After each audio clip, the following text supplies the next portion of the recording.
Hello good morning दोस्तों। जैसा कि आप लोग को पता है 3 डायमेंशनल ज्योमेट्री क्लास 12 का एक चैप्टर है, चैप्टर नंबर 11 है।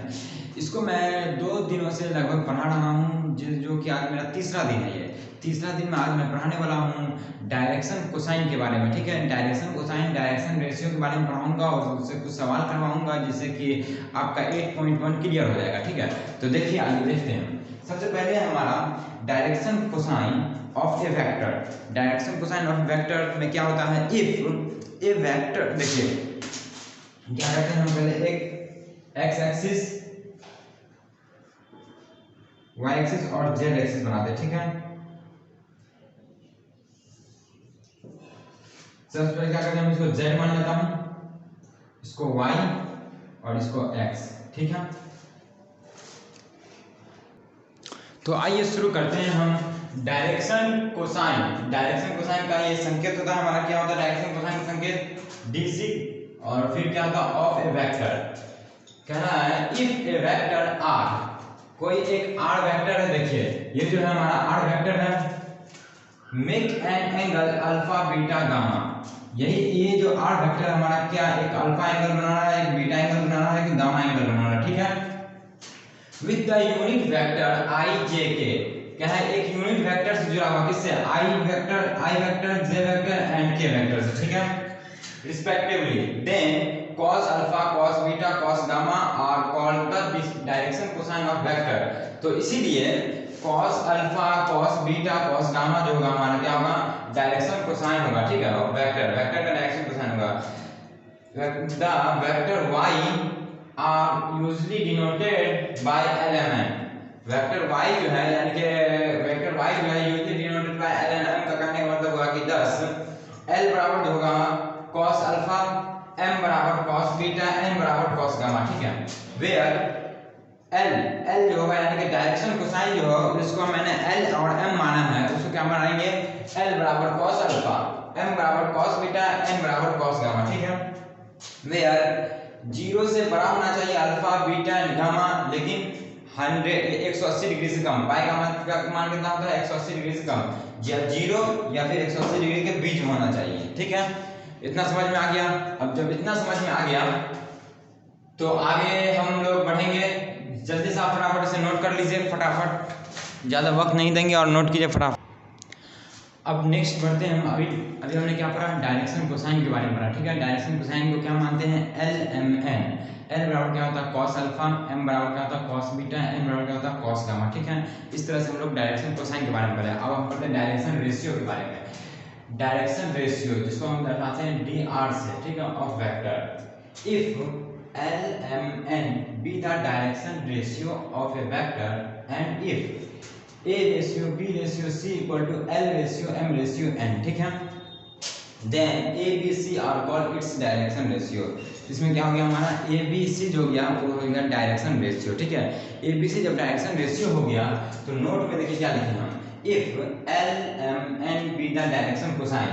L M N क्या होगा, अगर डायरेक्शन कोसाइन होगा वेक्टर का, तो then K L K M K N are called its direction ratio.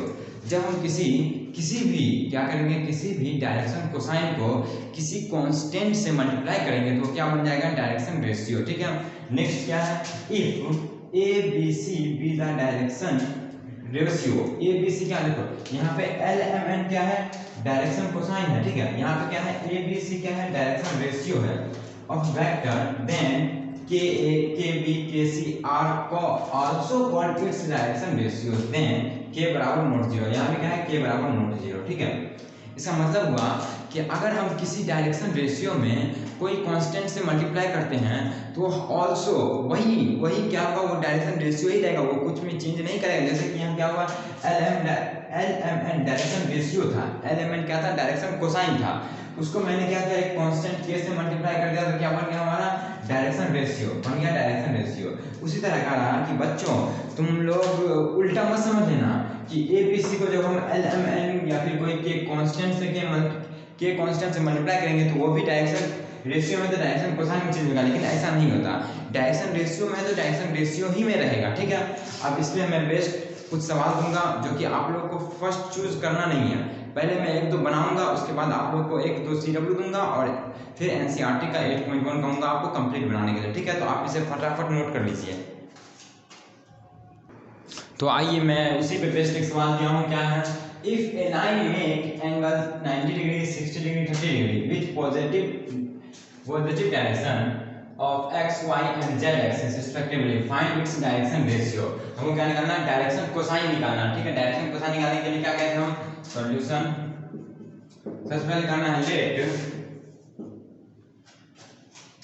Late करना है क्या, let the direction cosine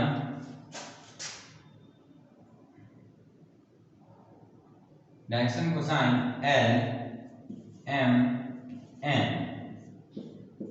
B क्या हो जाएगा, L बराबर cos कितना डिग्री है, 90 degree, cos 90 degree equal to क्या होता है, cos 90 डिग्री का मान होता है क्या हमारा 0, cos 0 डिग्री का मान क्या होता है, cos 0 डिग्री का मान 0 होता है ना, cos 90 डिग्री का मान हो जाएगा 1, हाँ ठीक है, cos 0 डिग्री का मान होता है 1, cos 90 डिग्री का मान 0, ठीक है। उसके बाद क्या जाएगा, L मान लिया हम, फिर क्या जाएगा M बराबर cos 60 डिग्री का मान क्या होता है 1/2, फिर N बराबर क्या होगा cos 30 का मान क्या होता है √3/2। बस यही निकालना था हमारा, ठीक है। यही इसे कहते हैं क्या हमारा डायरेक्शन कोसाइन, इसे कहते हैं क्या डायरेक्शन कोसाइन, cos के रूप में किया डायरेक्शन कोसाइन हो गया, ठीक है। अब नेक्स्ट सवाल देखते हैं।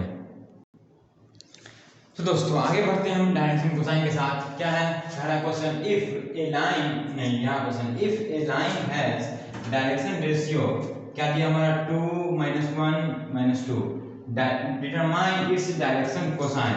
हमको क्या दिया हुआ है, डायरेक्शन रेशियो दिया हुआ है, ठीक है। डायरेक्शन कोसाइन निकालना है, एक फॉर्मूला होता है, देखिए फॉर्मूला क्या होता है हमारा, क्या होता है x by under root x square plus y square plus z square, y by under root x square plus y square plus z square, z by under root x square plus y square plus z square. ये होता है हमारा formula किसका, direction cosine का, direction cosine का। तो क्या हो जाएगा हमारा x हमको कितना दिया हुआ है, लेट x बराबर 2, y बराबर -1 और फिर z बराबर -2, क्या हो जाएगा हमारा 2 बाय अंडर रूट 2 का स्क्वायर प्लस -1 का स्क्वायर प्लस -2 का स्क्वायर, ठीक है। उसके बाद y कितना है -1 बाय अंडर रूट 2 का स्क्वायर प्लस -1 का स्क्वायर प्लस -2 का स्क्वायर, ठीक है। उसके बाद क्या हमारा z बराबर -2 बाय अंडर रूट x का स्क्वायर मतलब क्या 2 का स्क्वायर -1 का स्क्वायर प्लस क्या हो जाएगा हमारा -2 का स्क्वायर, ठीक है। तो इस तरह से हमारा क्या हो जाएगा आंसर, 2 बाय 2 का स्क्वायर कितना होता है 4, ठीक है। और 1 का 1 तो 4 1 5 और 2 का स्क्वायर होता है 4, तो 4 4 8 है 9, अंडर रूट 9 का मान कितना होता है, देखो यहाँ पे देखो अंडर रूट 2 का स्क्वायर प्लस -1 का स्क्वायर प्लस -2 का स्क्वायर, ठीक है। ये क्या हो जाएगा हमारा 2 का स्क्वायर तो 4 प्लस 1 -1 का स्क्वायर 1 हो जाएगा प्लस -2 का स्क्वायर 4 हो जाएगा, ठीक है। क्या हो जाएगा हमारा 9 का हो जाएगा 3 × 3 तो 3 आ जाएगा बाहर, ठीक है। 3 आ जाएगा तो वही करते देखो 2/3 हो जाएगा, फिर क्या हो जाएगा -1/3, फिर क्या हो जाएगा -2/3, ये हो हमारा कितना डायरेक्शन कोसाइन, यही होगा हमारा आंसर, ठीक है। तो दोस्तों ये हो गया हमारा आंसर और आज के लिए हम यहीं तक रखेंगे। आप लोग का होमवर्क रहा HW में क्या HW होमवर्क रहा 11.1 कंप्लीट बनाकर लाना है, ठीक। और जो डाउट होगा